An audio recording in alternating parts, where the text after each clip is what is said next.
เดี๋ยวดิใจเย็นดิโอ้โหมาออนไลน์แล้วนะเก่งจังจริง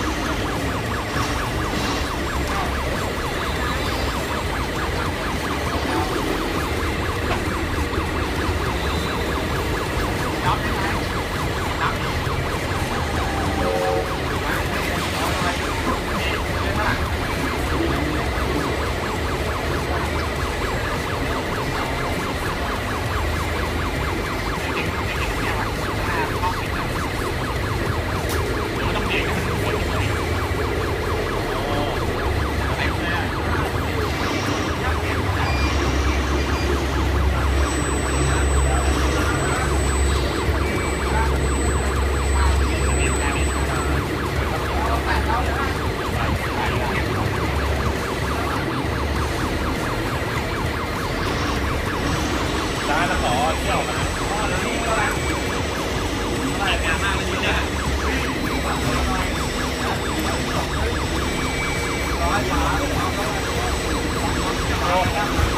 ร้านผมว่าชาเนี่ยใหญ่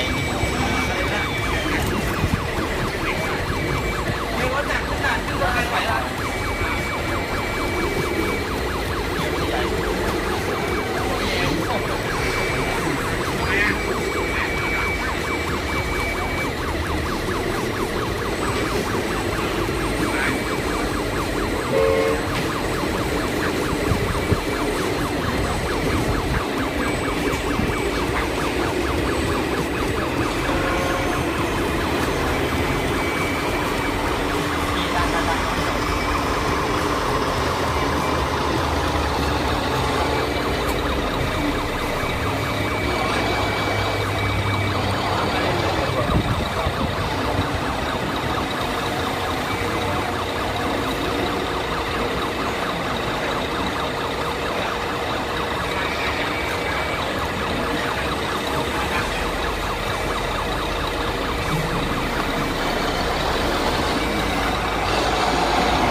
กระจกไหนข้างมิวเอาคุณมาละ100นะจริงเหรอจริงดิไม่เอามาก้านไหมแหลมแหลม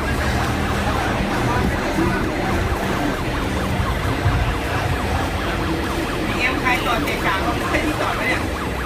ขับเลยถมเลยโคเท่เนี่ย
เป็นรถสแตนดาร์ดจากคันย่ารถสแตนดาร์ดจะทำอะไรได้บ้างเป็นช่วง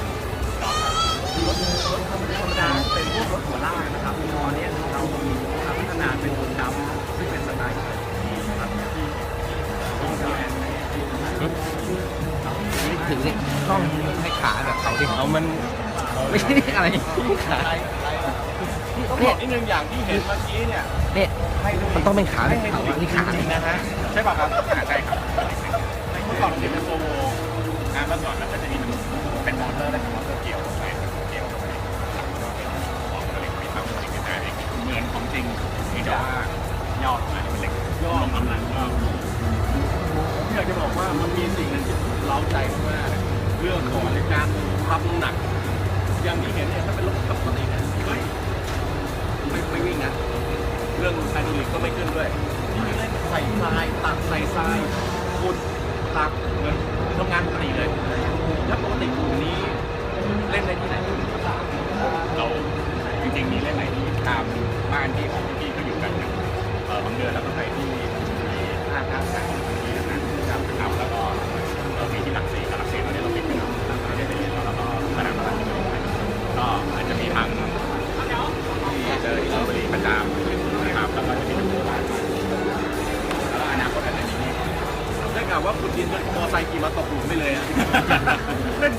ขนาดนั้นเลยเหรอ ลึกไหมครับ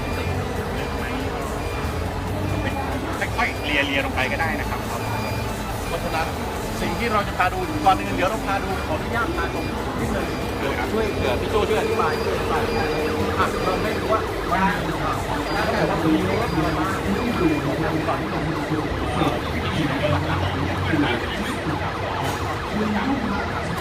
แล้วก็ที่ข้างล่างเนี่ยที่เราจะ